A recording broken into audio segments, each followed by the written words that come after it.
அஸ்ஸலாமு அலைக்கும் friends, welcome to our channel Hana's corner. இன்றைக்கி நம்ம மாடி தோட்டத்தில் தானாக வளர்ந்துருக்கிற இந்த ஒரு டென்டிஸ்ட் செடியை தான் பற்றி பார்க்க போகிறோம். கண்டங்கத்தரிக்காய். இந்த செடியை ஒரு இஎன்டி ஸ்பெஷலிஸ்ட்டுன்னு சொல்லலாம். நம்ம கண்டத்தில் இருக்கிற எந்த வகையான சளியாக இருந்தாலும் அறுத்து வெளியேற்றக்கூடியது இது. இந்த கண்டங்கத்தரிக்காய்களை நம்ம குழம்பு வச்சும் சாப்பிடலாம். இந்த செடி சமூலமாக ஒரு மருத்துவ செடியாக பயன்படுது. இதில் இருக்கிற இலை, தண்டு, வேர் எல்லாமே நம்மளுக்கு சளிக்கு நல்லது.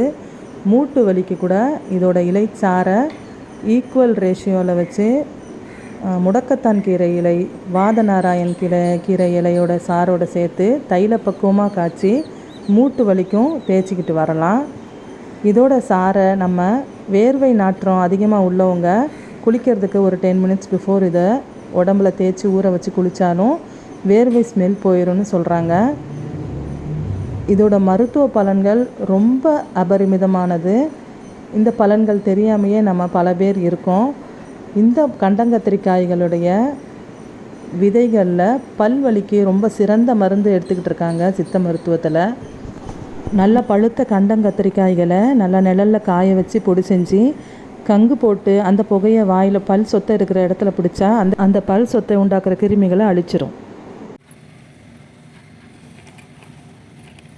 கண்டங்கத்திரி பழமாயிடுச்சு, நல்லா பறிச்சிடலாம். அப்பா பயங்கர முள்ளா இருக்கு. இந்த செடியோட வேரை கஷாயம் வச்சு சின்ன குழந்தைங்களுக்கு கூட சளி நேரத்தில் ஒரு 5 ml 10 mlன்னு மருந்தாக கொடுக்கலாம். ரொம்ப நல்லது. இன்னும் கிராமப்புறங்களெல்லாம் எல்லா வகையான காய்ச்சலுக்கும் இதை ஒரு கஷாயமாக வச்சு குடிக்கிறது வழக்கமாக இருக்குது.